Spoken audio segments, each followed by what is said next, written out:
autre. Donc on va faire soyez à l'aise, on va faire une petite lecture de poésie, pas trop longue. Jamais trop d'un coup pour la poésie, la parole est dense dans la poésie, donc jamais en faire trop d'un coup. Et je vous rappelle cette phrase magnifique de Marina Tsvetaeva, cette grande poète russe, Marina Tsvetaeva, qui disait « En poésie, il y a une chose qui est plus importante que le sens, c'est la résonance. » Voilà, donc vous voyez, Charles disait « La ligne de vol du poème, elle doit être sensible à chacun. » Quand on écoute des poèmes comme ça, moi quand j'écoute souvent des poèmes, on ne peut pas, à l'écoute, comme ça, entrer dans tout de la poésie. On entre dans une atmosphère, dans un monde, dans un univers, dans une langue, etc. C'est un tremplin, c'est un seuil. Rien ne remplace la lecture que vous ferez éventuellement tout seul, devant le livre, avec le livre, chez vous, au bistrot ou dans le train. Vous voyez, rien ne remplace le rapport personnel au poète. Il y a encore une belle phrase sur l'histoire de la lecture de la poésie, une belle phrase de Octavio Paz qui disait « La lecture du poème exige l'abolition du poète qui l'a fait naître et la naissance du poète qui le lit. » Quand vous allez écouter mes poèmes, faites-vous poète. Voilà. Alors je vous lis des extraits avec vraiment beaucoup de plaisir de Levez-vous du tombeau, qui est mon dernier livre paru donc, chez Gallimard, très récemment paru. Et c'est un livre qui a beaucoup d'écho avec pour ceux qui étaient là ce matin, avec les propos que j'ai tenus ce matin. Parce qu'au fond, c'est une manière de dire en poème ce que je vous ai dit ce matin dans le discours, comme ça. Voilà. Et quand je parle de Levez-vous du tombeau, rien de messianique là-dedans. C'est une provocation encore. J'aime bien provoquer à la pensée. Vous voyez, la poésie, elle est une provocation permanente. Ce n'est pas une provocation agressive, c'est une provocation à penser autrement, dans le paradoxe, si vous voulez. Là, on n'a pas prévu de penser. Voilà. Et quand je parle de lever du tombeau, je parle bien de résurrection. Mais là, je parle d'une résurrection avant la mort. Vous voyez ce que je veux dire? On peut faire le pari de Pascal. Mais moi, en attendant, je ne veux pas attendre. Je crois qu'il est temps que nous soyons tous dans cette volonté de renouer avec la vie. Voilà pourquoi je dis levez-vous du tombeau. Et en outre, quand je dis levez-vous du tombeau, je m'inclus là-dedans. C'est pas moi qui dis aux gens levez-vous du tombeau, c'est la poésie qui nous dit à nous tous levez-vous du tombeau. Voilà, pour qu'il n'y ait pas de malentendu sur le titre. Alors, je vous lis le poème liminaire. Vous entendrez justement, je crois, vraiment des échos de mon propos de ce matin. Je vais mettre mes lunettes parce que je fais le malin comme ça, mais j'ai plus ce que j'ai mis dans ma veste. Je pense, voilà.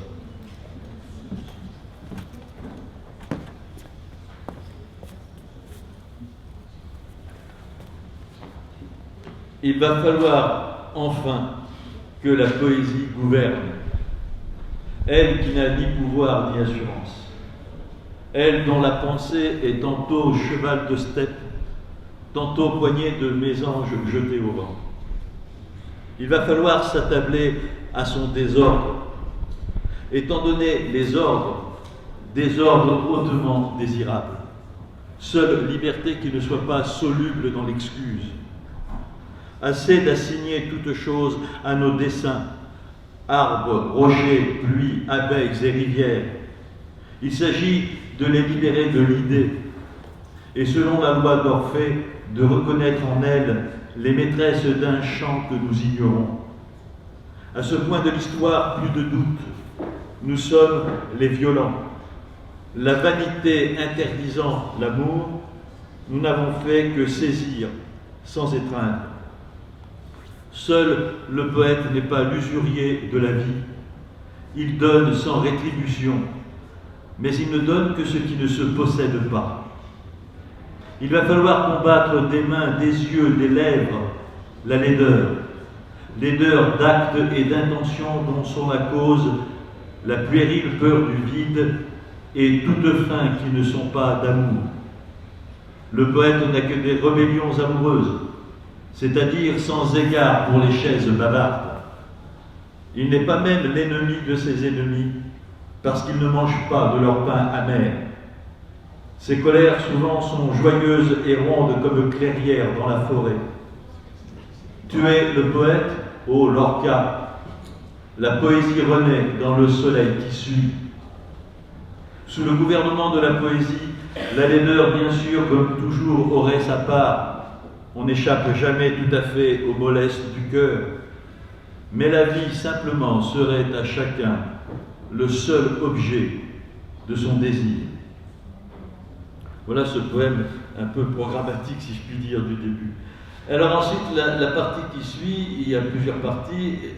Celle qui suit s'intitule « Les 7 cordes de la lyre ». Évidemment, vous reconnaîtrez les cordes de la lyre d'Orphée.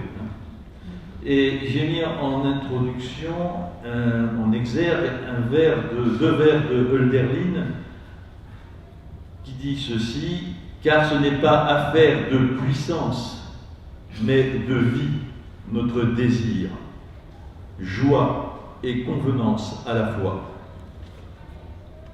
Alors je vais vous lire dans les fameuses cordes, ces cordes à lire, je vais vous en lire 2 ou 3. La première, c'est la corde de l'oiseau. L'aventure humaine, toute la pesante aventure humaine, vaut-elle le chant inutile de l'oiseau qui éveille l'air dans la fraîcheur d'un matin? Que restera-t-il du monde après le monde, sinon par bonheur l'écho léger comme une soie du chant de l'oiseau et de sa tranquille mansuétude? Oh, la grande pauvreté du chant de l'oiseau, aussi nue, aussi frêle que son aile donnée au vent. Oh, cette pauvreté qui nous juge et devant quoi les villes s'effondrent. A-t-on jamais vu un oiseau dormir?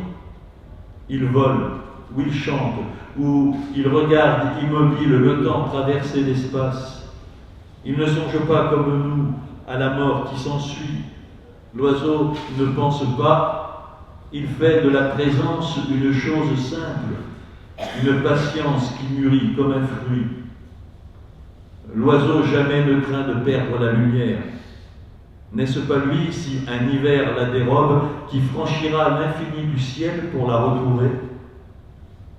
Le secret de l'oiseau, son chant ni son vol ne sont un métier, ce sont des grâces consenties. Et ce privilège, il se nourrit de rien au ras du sol, lui qui connaît infiniment la hauteur. Qu'est-ce donc que la poésie?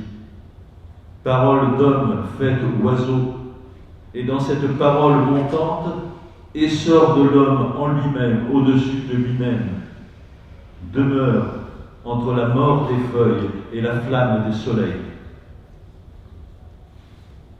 La deuxième corde, c'est la corde de l'arbre. Nous sommes faits à l'image des arbres, mais moins vaillants qu'eux, hélas. Eux naissent debout et ne se couchent que sous les vents de fin du monde. L'attente immobile de rien les justifie.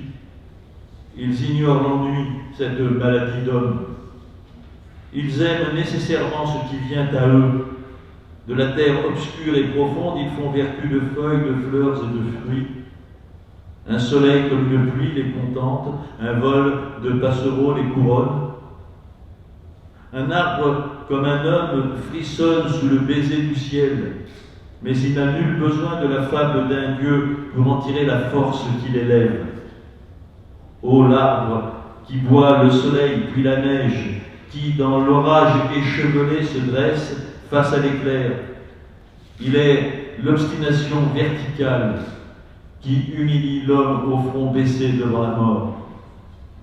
Arbre muet en quoi le monde chante, libre contre son destin, parce que impavide, ouvert à ce qui n'a pas de fin, dévorant l'espace. Arbre dont l'insouciance fait signe dans le velours du soir aux amants esselés, aux animaux errants et aux âmes perdues. Chose sans intention ni regret, qui ne compte pas ses feuilles et dont l'écorce avale les blessures. Corps affamé de ciel, solitude toute traversée par la grande geste de l'univers.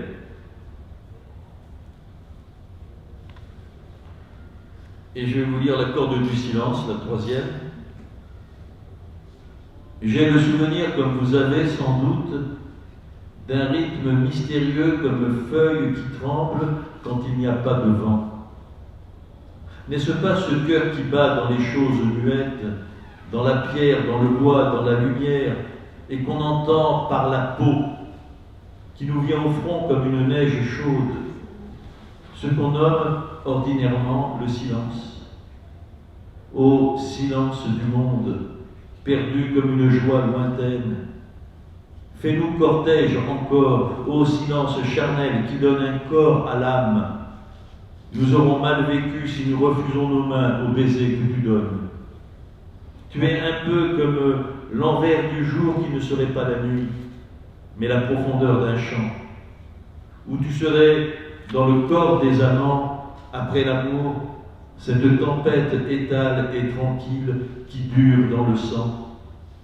Allons, j'essaie en vain, nul langage ne t'approche, mais nous savons, comme nous savons que malgré nous, le poumon respire, nous savons que tu es de nos vies le ciel intérieur, l'ultime couleur absente.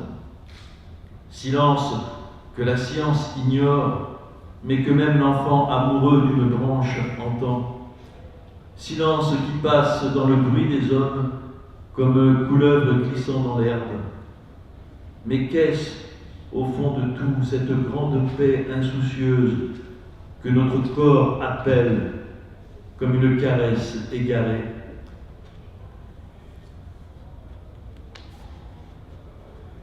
Et alors je vais ensuite vous lire des poèmes de la deuxième partie.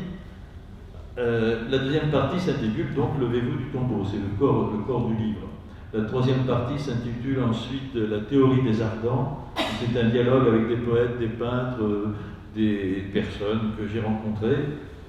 Et le dernier texte épilogue que je vous lirai peut-être si on a le temps, c'est un salut à Aimé Césaire, le grand poète des Antilles. Alors, dans de Levez-vous du tombeau, je vais vous lire tout simplement le début, comme ça, quelques entrées. J'ai mis en exergue ici une phrase de l'américain Thoreau. Alors, les anglicistes disent Thoreau, mais on va dire Thoreau. Voilà, et il est dit ceci dans ce poème, un extrait du poème de Thoreau. Cet homme, quel qu'il soit, dont la vie n'a pas le même âge que son souffle, ne vit qu'une mort morale. Alors c'est de cette mort morale dont je parle, c'est pour ça que j'invite à se lever du tombeau, n'est-ce pas? Voici le premier poème. Tous ceux qui nous appellent d'une voix d'or, de la couleur du rire et des arbres rouillés par l'automne, bouche éprise de soleil, d'où venus les mots les plus simples sont flèches de lumière dans la nuit épaisse du langage. Oh, cela, entendons-le parfois, lâchant les outils quotidiens et les nécessités aux mains de glace, comme on entend stupéfait le phrasé d'un chant où la vague se brise, ou comme un malade entend dans son lit le froissement d'ailes d'un oiseau qui rend au cœur noué sa mesure légère, ô fragile, mais fragile est l'herbe nouvelle qui repousse l'hiver. Vous de grâce qui dormez dans un sommeil à triple tour, qui n'avez plus d'oreilles que pour votre sang captif et dont les yeux absurdement ne voient que leurs paupières. Souvenez-vous des visiteurs de l'aube, les grands perdants du jeu de dupes des pouvoirs, mes princes lumineux du chant et du vertige. Un jour, rien qu'un jour, une heure seulement, levez-vous du tombeau, et avec eux, dans une joie brutale, chevauchez les vents. Ils ont demandé « À quoi reconnaîtrons-nous la beauté sur les chemins ?» Il a dit « Toute beauté est la forme du mystère qu'elle énonce, comme la robe épouse le corps qui vit en elle. Or, si constant soit le mystère en tout, il est toujours inquiet. Voilà pourquoi toute beauté est inquiète. » Ils ont demandé encore « De quelle sorte de mystère parlez-vous » Il a dit « Quelque chose comme un soudain désir de neige dans l'été, ou la saveur sans oubli du premier baiser. L'un a répondu: mais ce sont là des mystères trop humains. La beauté par bonheur est plus vaste que l'homme. Il a dit: la fleur n'a-t-elle jamais de désir de neige en été? Les pierres sont-elles sans mémoire? Un autre a rétorqué: mais la beauté n'est pas un sentiment. Il a dit: mais le sentiment n'est pas ce que vous croyez. Ce jaillissement muet que vous appelez émotion, il est d'abord dans les choses. Ils ont ri. Comment savez-vous une chose pareille? Il a dit: je ne sais rien, mais je suis une chose comme une autre. Parions pour une morale de feu, de rocaille, de haute révolte. Son principe serait liberté, mais conquise, acquiescement, sans genoux. Son moyen, tout geste qui n'a pas les mains froides. Son but, la joie qui tutoie sans connaître. Elle guiderait nos pas, mais comme fait un désir sans satisfaction possible. Elle aurait pour tous l'évidence d'une bourrasque, celle qui secoue la pensée pour qu'en tombent des rires. Mais comme une bourrasque, elle n'aurait ni gardien, ni croyant. Elle interdirait toute soumission à la mort. La lâcheté aussi est une mort. Elle n'indiquerait aucun chemin, mais de cheminer ferait un devoir en esprit. Elle serait une soif et une faim insolente du grand tout, quoi qu'il en soit de ses lèpres. Une morale sans axiome, or celui de l'amour infini qui monte dans l'âme. Axiome, justement, du feu. Alors, cette phrase, cette formule, elle est de Rimbaud, bien sûr, l'amour infini qui monte dans l'âme. Précepte: reculer en soi tous les horizons. Chercher le bleu dans le bleu, comme Klein. Mais aussi la pensée dans la pensée, une clarté sous la lumière. Plus encore, trouver la joie où elle n'est pas. Non pas la joie qui tombe des yeux et de la bouche, celle-là plutôt qui est comme sous les doigts un galet longuement usé par la mer, galet qu'on a ramassé à genoux et qui contient la mer. Et puis, ouvrir le pas vers des beautés très hautes et cependant très proches, sommet levé en soi, intérieurement aimé, à chaque instant possible, car tout regard, tout geste, toute fraîcheur en sont soudain la cause, pourvu qu'on aille audacieux sur les routes, dans l'abondance de l'air. Je lis ensuite un poème dédié à mon ami André Velter, qui est là. Voilà, la poésie, c'est aussi un lieu de dialogue entre les poètes et de fraternité. Voilà, donc le poème André Velter. Celui qui entend un chant sous l'écorce des arbres, qui sait converser avec le silence des pierres, et trouve plénitude dans un désert. Celui qui comprend par les mains et les pieds, et sait apprendre ce qu'il faut apprendre de l'odeur mouillée de la terre et du soupir d'un oiseau. Qui, très sérieusement, prend mesure de sa vie en parcourant le torrent depuis le carillon des neiges jusqu'au cercueil du lac. Celui-là, comme Orphée, est vainqueur des colères et des passions de fer. Il ne reçoit d'ordre de quiconque. Il n'a de loi que celle qui tisse l'existence à la brume dorée qui orne le soir le front des collines, au bourdonnement d'abeilles dans la joie des couleurs, et à la plainte humaine qui monte des vents dans la nuit, loi de compassion.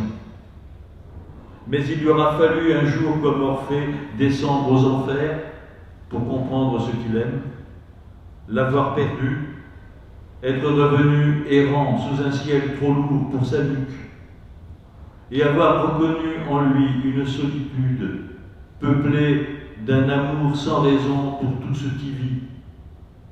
De tout cela, enfin, avoir fait pour sa lyre un chant de marais morts et de montagnes étincelantes. Voilà, ce poème il fait écho, par exemple, au livre magnifique, un des plus beaux livres de cette dernière décennie, d'André, qui s'intitule L'amour extrême, que vous trouverez en poche en poésie Gallimard. Trouver de la pensée au-delà des frontières de la pensée. Là où dévêtue, elle va pieds nus parmi les ronces, les primevères, les ruisseaux et la pierraille, et ses pieds saignent. C'est à quoi sert la poésie. Avant la frontière, la pensée naît du corps et l'oubli. Au-delà, elle est un corps parmi les choses, chair sensible à l'herbe et à la douleur. Elle comprend l'énigme par la peau et la conçoit comme l'enfant le langage, par immersion et par l'usage. Ou comme la flamme conçoit le bois en l'avalant. Celle-là rejoint quand l'autre s'éloigne. Celle-là se prolonge dans notre souffle, telle la terre du chemin dans celui du marcheur, quand l'autre fuit notre haleine et s'absente où l'air est pur parce qu'il n'y a plus de bouche. La pensée au-delà de la pensée est une étreinte qui a franchi son intention. Elle a traversé le désert, elle a soif de l'homme, du geste, du bruit du monde. Pensée compromise avec la vie, qui aime les draps défaits et l'odeur des arbres dans la fenêtre. Elle seule désire, elle seule espère. Alors je vois que le temps passe, et j'ai dit qu'il n'en fallait point trop de poèmes. Alors je vais vous lire maintenant, peut-être, je vais finir avec ce poème dont je parlais d'Aimé Césaire, qui est un poème qui est pas, ça fait 3-4 minutes, c'est un poème un peu plus long que les autres. C'était une sorte de salut, d'hommage à Aimé Césaire.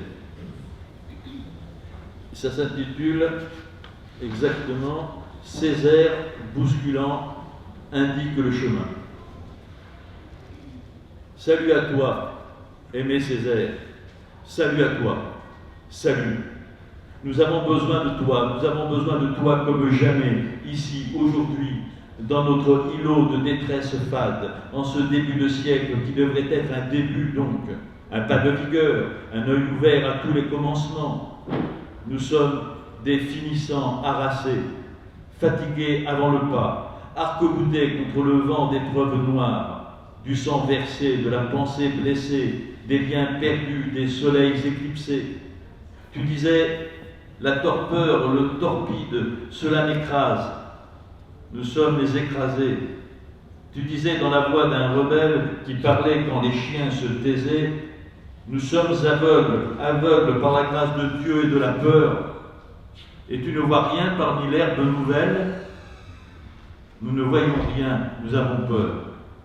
Nous avons besoin de toi, Aimé Césaire, nous avons besoin de toi comme jamais, de ta voix de vigueur, de ta parole éruptive qui monte comme une lave dans la mer. Nous avons besoin des côtés arrachés dans la bourrasque, de la langue révoltée qui met le feu dans la gorge, de rythmes hors d'haleine, de mots gorgés d'arbres, de soleil brisé et du vent des mornes, d'une parole charnelle baignée dans les vagues, lestée de pierres abruptes, et qui porte dans son élan vertical la ténèbre, l'oiseau ivre et la mort, l'embâcle et les débâcles crépitantes, les refus nécessaires, et la grande levée du jour dans les bouches, et les fleurs non pareilles.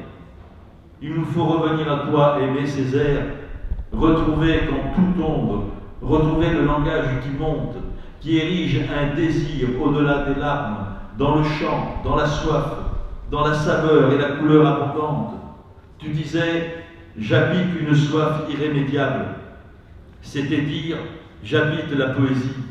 Et tu disais ainsi, la raison du malheur, la vraie raison de nos malheurs. Nous n'habitons plus ni le corps, ni l'âme, ni la soif. Nous n'habitons plus la lutte que tu disais entre l'espoir et le désespoir, entre la lucidité et la ferveur. Nous n'habitons plus qu'une lucidité désespérée, sans plus d'espoir donc ni de ferveur.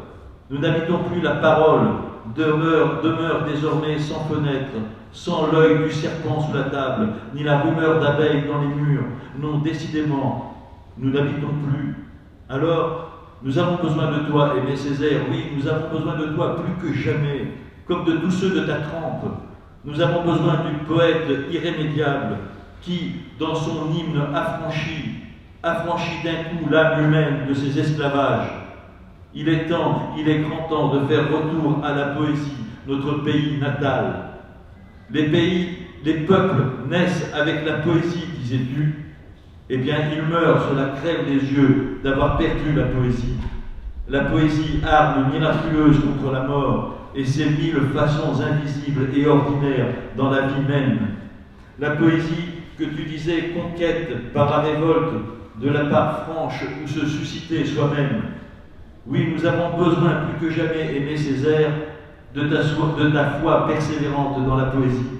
Parole fondatrice et indocile comme mangrove, qui réconcilie le rêve et l'action, le rêve et la réalité, et donc ainsi seul ferment d'une politique à même l'herbe et la ronce, qui n'oublie pas l'humain, la famille humaine et son chant profond. Ce que nous te devons, Aimé Césaire, est innombrable, et nous montre le chemin des métaphores où tu disais qu'il faut que l'on marche. Soyons donc avec toi encore et encore les fils du volcan. Nous crierons comme toi jusqu'à la danse, et qu'un rire nous court jusque dans les veines, et que rebelles des violettes, des anémones se lèvent à chaque pas de notre sang. Salut à toi, Aimé Césaire, et gratitude. Encore et encore, nous frapperons le ciel du pied nu de nos voix. Nous frapperons le sol du pied nu de nos voix. Nous sommes définitivement avec toi, sous la pluie des chenilles, du côté de l'espérance. Voilà.